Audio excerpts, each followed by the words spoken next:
Things that do not make us happy.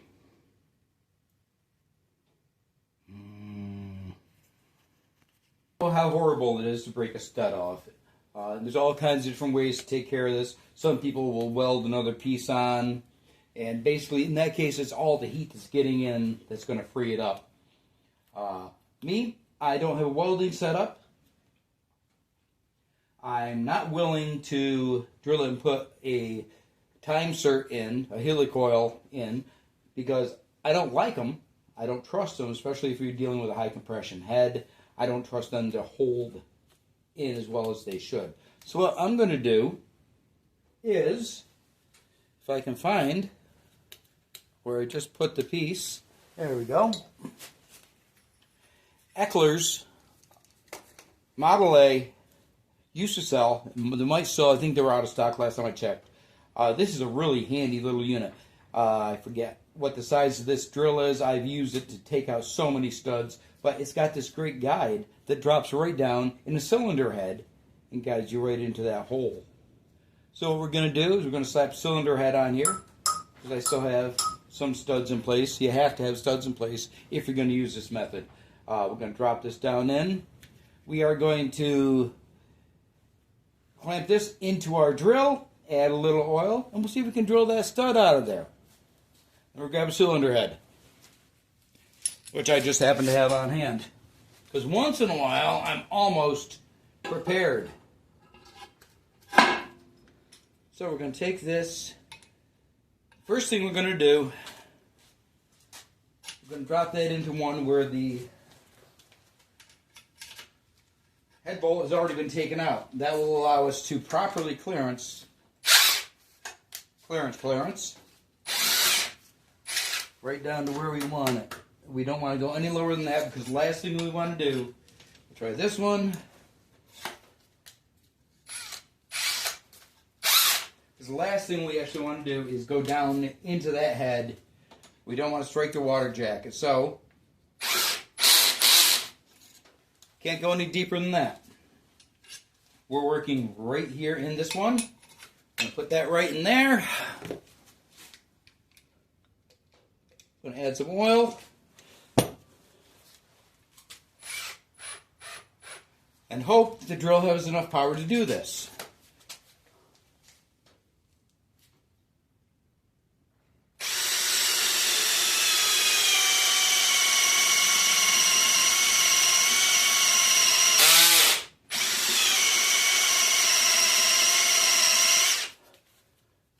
Back her up. So you're going to get all kinds of shavings. So some of you might want to put rags and stuff down to your cylinders. I haven't had a problem really with it, because I clean all my cylinders out good before I get the engine all together anyhow. But a little more oil. If I had a lighter oil here, a WD-40,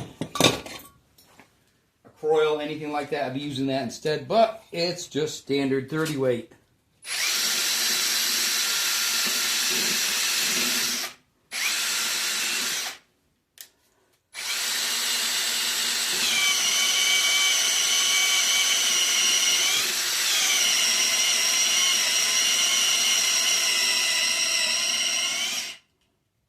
Almost there.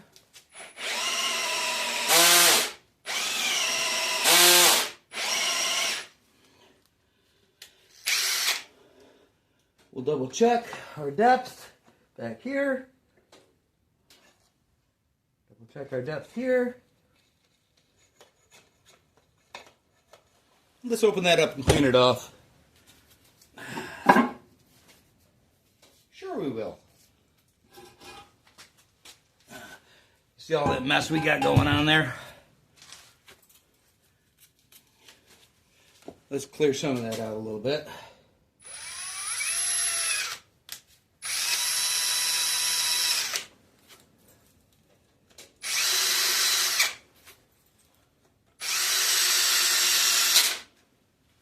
The nice thing about this is that I've never had to actually retap the threads, because we get in so close Yeah, I'm not actually drilling right now. I'm just clearing out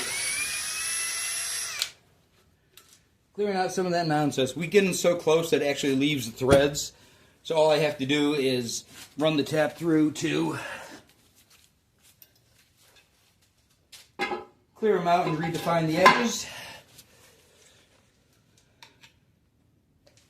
Put it with some of that. Take this off. Drop her back in there. Clean our drill off. Let's give you a little tappity tap. Make sure you're down where we need you. More oil. Say a lighter oil would work better, but this will do for what we have to do.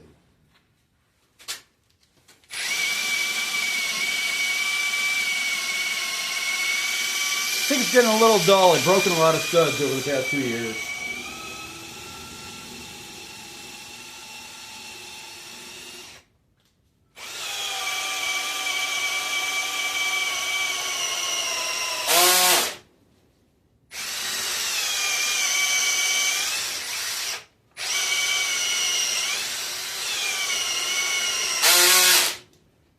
Got it almost down far enough.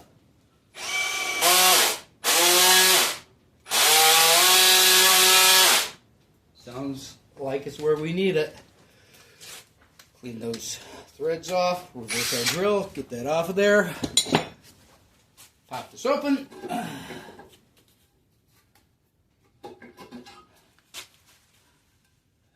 Yeah.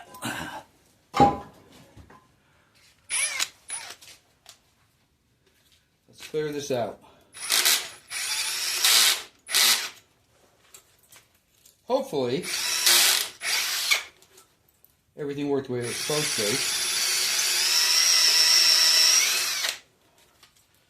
We'll clean that up a little bit.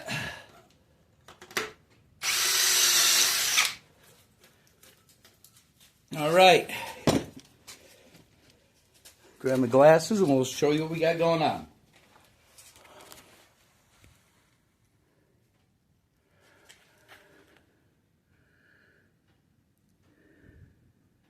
Lighting not all that good, but you see,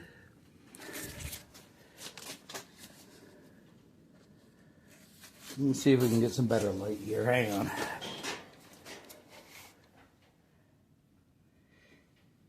You see, we've left just the outside edge of that screw in there. And hopefully, we've gone all the way to the bottom.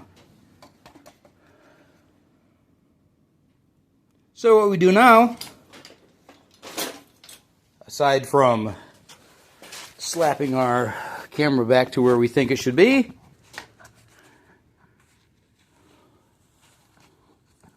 allegedly. All right. Excuse me.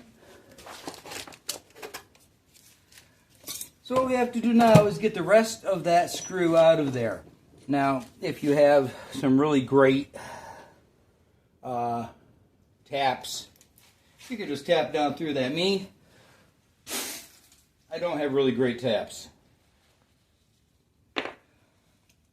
So what I use is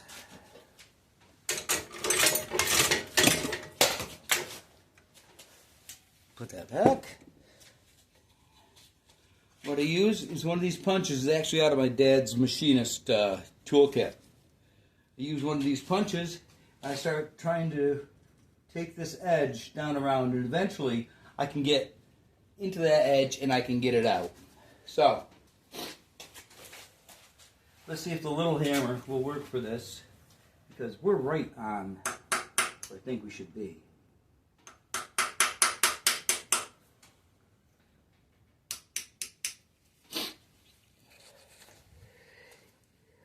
You see how I started pulling that that bit out of the that little bit of screw out of that thread, or the thread out of the thread, as it were. So I will continue that process, trying to work it down until I'm sure I have it out. I can get in there with pair of needle nose and get the rest of it out. So, put you back.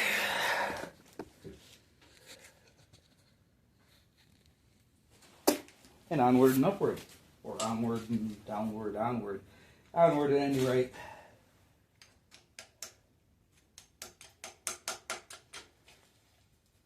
Of course, I have no idea where my needle nose pliers are.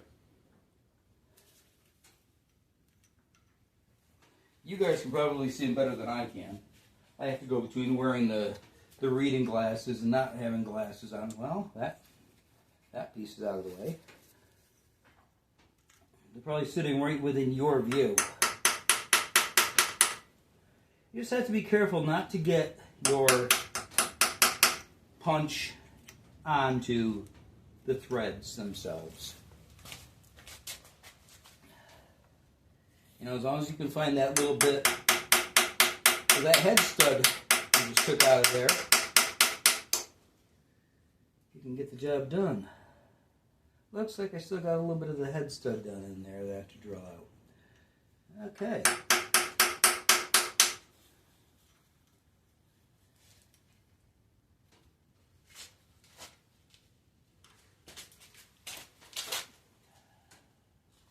All right, I tell you what. I'll work on this a little bit and I'll bring it back. Stick around. All right, I'm not going to lie to you. I've struggled and fought with this thing for about the past half hour, 40 minutes or so. But what I have managed to do, a little oil. What I have managed to do is get all those threads cleared out so I can run this down in.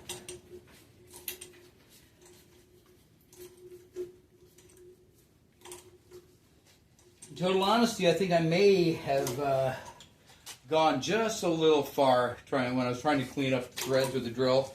And I think I may have gotten down into the water jack. We'll deal with that with some JV weld and a little